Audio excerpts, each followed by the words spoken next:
I always thought betrayal was something that happened to other people. You read about it, hear about it, never thinking one day it'll slam into your life like a truck. But for me, it started on a Tuesday morning, right after I poured my second cup of coffee. My name's Carter Ellison. I was 32 when all this went down. Worked as an operations manager at a construction firm in Phoenix. The kind of job where you wear steel-toe boots, deal with a lot of half-drunk contractors, and have lunch standing next to your truck most days. It wasn't glamorous, but it paid well. I had just bought a modest 3-bedroom home, my credit score was clean, and I was finally getting ahead in life. I had a fiancée too, Samantha. We'd been together for nearly 5 years. She was a nurse, worked long shifts at the trauma center, came home exhausted but still managed to be the sweetest woman I'd ever known. Or so I thought. One night, Sam came home quieter than usual. Didn't kiss me, didn't say much, just took a shower and curled up on the couch. When I asked her if something was wrong, she shrugged and said she was just tired. That tired excuse became a pattern. Days passed. Then weeks. She'd pull away when I reached for her. Her eyes didn't meet mine the same way. I started getting this sick feeling in my gut. That quiet, gnawing suspicion. Then one night, while she was in the shower, her phone buzzed on the nightstand. I never snooped before. But something told me, check it. It was a message from someone saved as M. Turner. I tapped it open. My hands trembled. I wish I could wake up next to you again. That night, damn. Still thinking about it.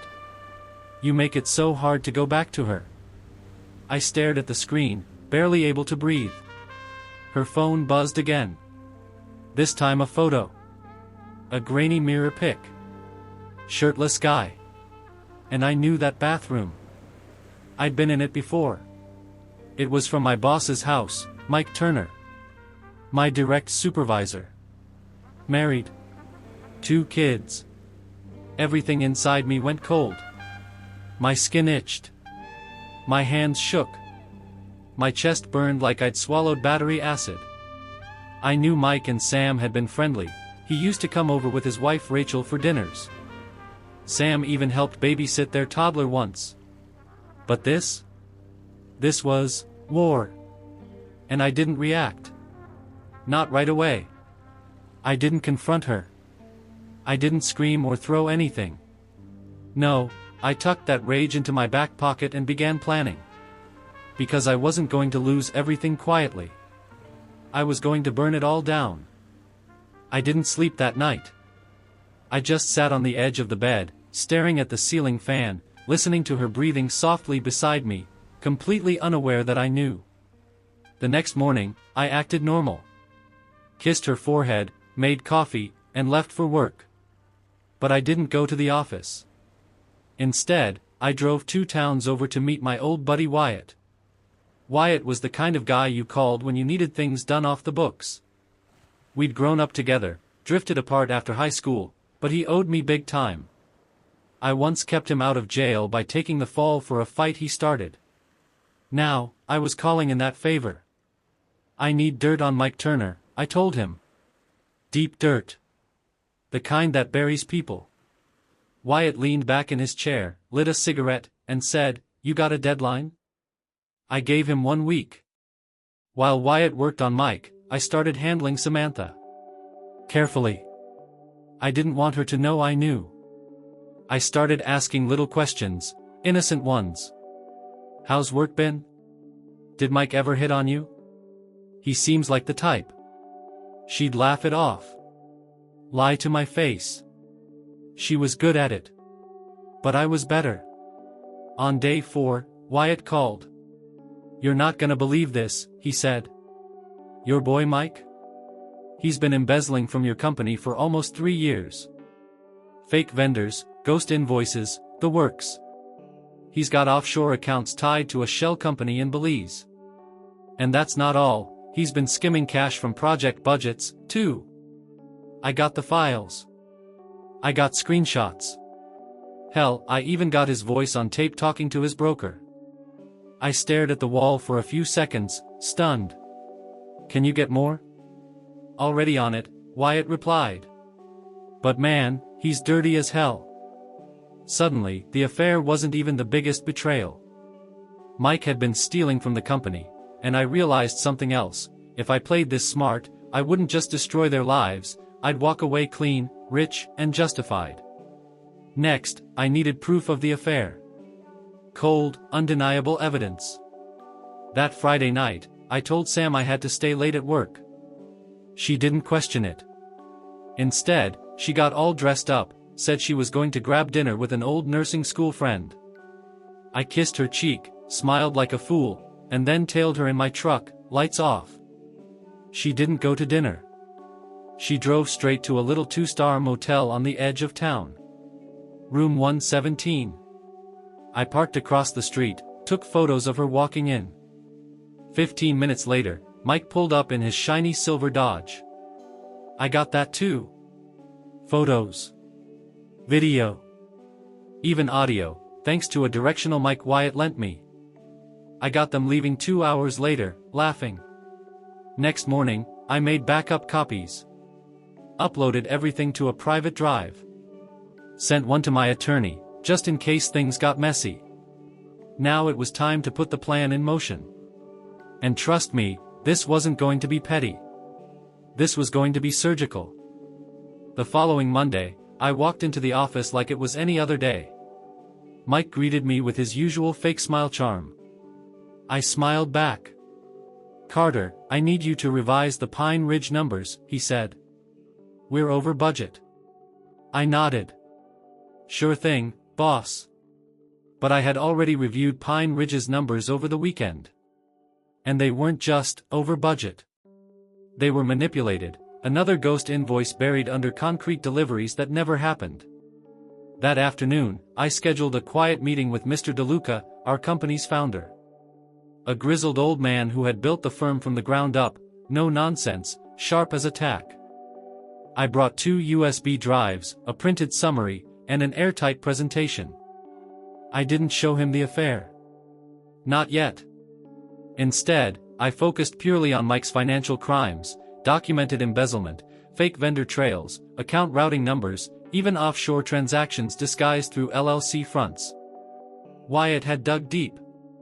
I had spreadsheets, dates, amounts, and a timeline that showed how Mike funneled over $2.3 million out of the company over the last 3 years. DeLuca stared at the report for a long time. Then said one word. "Jesus." I leaned forward.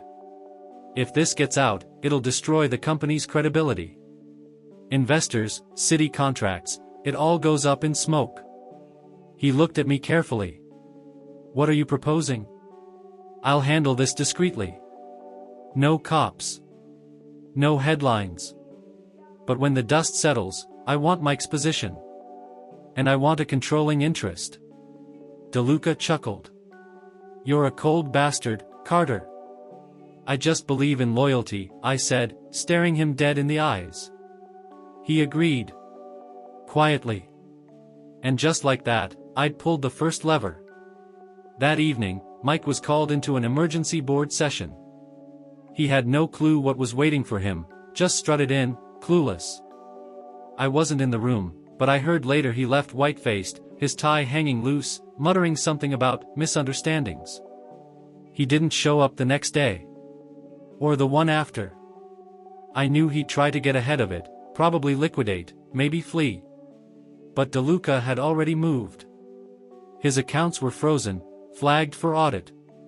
Internal teams were scrubbing everything. He was done. And Samantha? She still didn't know. But that was coming. 2 nights later, she walked in as usual.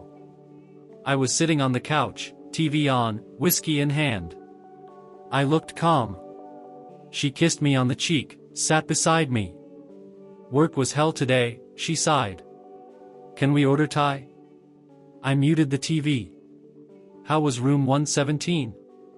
She froze. Her smile vanished like a blown-out candle. I don't, what? I know, Sam. I know everything. The motel. The messages. The photos. Mike. She started stammering. Denying. Then crying. I was going to tell you, I didn't mean. I stood up and handed her an envelope. Inside was a folder of printed screenshots, hotel timestamps, and the letter I'd had my lawyer prepare, a clean separation agreement, no court battle, but she would vacate the house immediately. Her name was never on the deed. I've already packed a bag for you, I said. It's in the trunk of your car. She looked at me, face wet, mascara running, trembling. You ruined everything, she whispered. No, I said. You did. I just turned the lights on. She was gone by midnight. But I wasn't done yet. Because while Mike lost his job and Samantha lost her home, I hadn't even started with Rachel yet, Mike's wife. Rachel Turner was the kind of woman who noticed everything, but only when she wanted to. She and I had spoken casually before, company parties, fundraisers, school events, but I never really saw her until now. And once I did, I realized something: she wasn't clueless. She was tired, suspicious, and quietly watching. 3 days after Samantha left, I invited Rachel out for coffee. Just a casual check-in, I said. I told her I knew about Mike and Samantha. Her face didn't even flinch. I figured, she said softly. I just never had proof. I slid a manila envelope across the table. Now you do. She opened it slowly, like it might burn her fingers. Photos. Messages. Hotel bills. Audio transcripts. Everything I had collected, except the financial stuff. That was my weapon. Her hands shook as she flipped through the pages. Why are you giving me this? I sipped my coffee. Because he didn't just cheat on you. He stole from me. From my company. From people who trusted him. I took care of that part. Rachel looked up, eyes sharp now. You want me to go public? No. I want you to bleed him out. Quietly. She smirked. You're good. I'm fair, I said. The divorce that followed was devastating, for Mike. Rachel filed under irreconcilable differences, but she came armed with evidence of adultery, misconduct, and an army of lawyers I helped bankroll behind the scenes. She took everything he hadn't already lost: the house, the vacation home, the cars, even his father's antique Rolex. By the time it hit court, Mike had nothing but debts and a frozen portfolio. He tried to run, of course. Tried to play the victim, the misunderstood husband caught in office drama. But the board had already buried him. The investors turned their backs. Word spread in the industry, radioactive. One night, I got a call from him. A blocked number. I answered. Why? He asked, voice cracked and hoarse. You stole from my company. You slept with my wife. But you destroyed me, he rasped. You could have just told HR. Or gone to the cops. No, I said calmly. Because the cops would have given you a trial. I gave you consequences. He sobbed. Actually sobbed. And I hung up. I never heard from him again.